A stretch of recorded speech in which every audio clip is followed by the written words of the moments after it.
One of the things you said in a radio interview a few days ago is that not a single demonstration in Syria has started from anywhere other than a mosque. Now, I was in Syria in June, as you know, and that's not true. It is There were true. demonstrations at Damascus University. It's absolutely untrue. In Aleppo University, there were demonstrations. A Sky News team filmed a demonstration in Aleppo that started nowhere near a mosque. It's untrue. Everybody knows. Why even would everyone in Syria, be lying? No, they are not lying. About Syria? Look, I don't understand. Look, this is let us be respectful and reasonable. Mm-hmm. Everybody knows. Everybody inside Syria and outside Syria that religious groups have started those demonstrations from mosque. Every Friday, it is the day in which people fear for their lives in Syria. Even the clergymen in Syria are saying publicly, are condemning the fact that fanatics have changed some of the mosques. Not every mosque. Not every mosque in Syria did witness a demonstration. I would say out of the 3,000 or 4,000 mosques in Syria, 70 or 80 mosques were the epicenter of those demonstrations. Mm-hmm. Now, what I want to say is the following. If people are really, and this is the overwhelming majority of the Syrian people, are really about political reforms, about a multi-party system, about transparent, free, democratic elections. Mm-hmm. This is the way ahead for Syria. If they are about their ideologies of extremism and brutality with their names, pictures. Google them. They are all on the web. Listen, they don't hide themselves, by the way. No. And I will, but I can tell you about people I've met in person. I mean, I don't need to look at this. I can tell you I've met demonstrators that have protested, that are so afraid for their own safety because they say they're wanted by security forces, that they're now in hiding. Others who say, you can interview me, but you need to blur out my face because my friend was taken into custody and tortured. Look.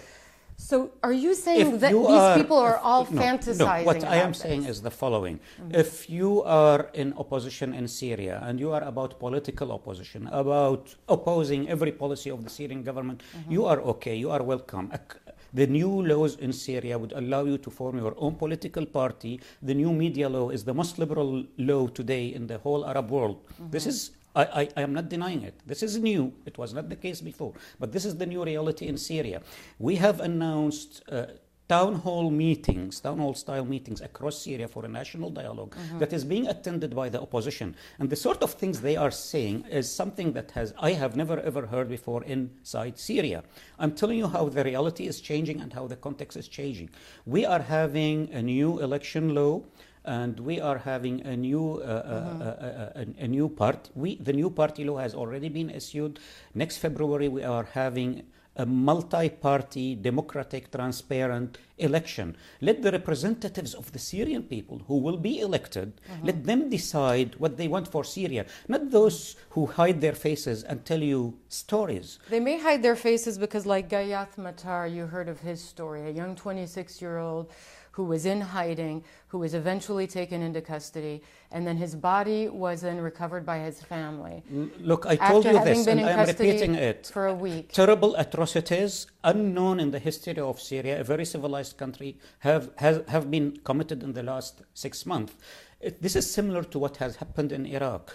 Why on hell would the Syrian security abduct a person, kill him, and then give his body dismembered and eviscerated to his family and tell them we did it? Human rights groups would say that's to intimidate others. Is that not happening Why in do we Syria? want to intimidate peaceful protesters when we are telling them, the new Syrian laws allow for peaceful demonstrations. You are allowed to have your political parties. You can express your opposition opinions on Syrian TV or everywhere you want. Young man and was you can killed. go to elections. And you believe we go and kill him? Yeah, so you're saying this young man was not killed by security forces? This man was killed by groups that want to further tarnish the image of the Syrian government because they believe this is their historically unprecedented opportunity to attack the Syrian regime and topple it for reasons that are well known to almost everybody. So you're saying there are no instances in Syria over the last 6 months where activists or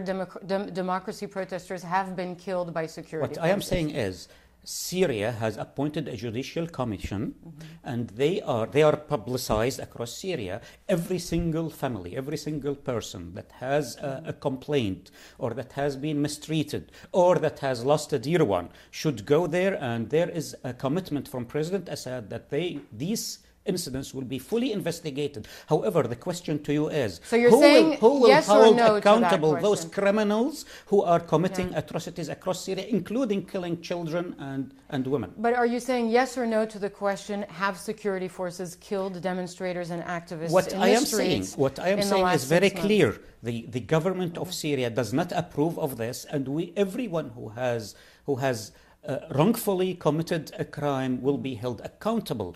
The challenge is not those guys, because those guys can be brought to court. The challenge is, how can we address those fanatic Islamic groups, the same groups that are bragging about September 11 and are calling the Mujahideen of the Islamic world to come to Syria?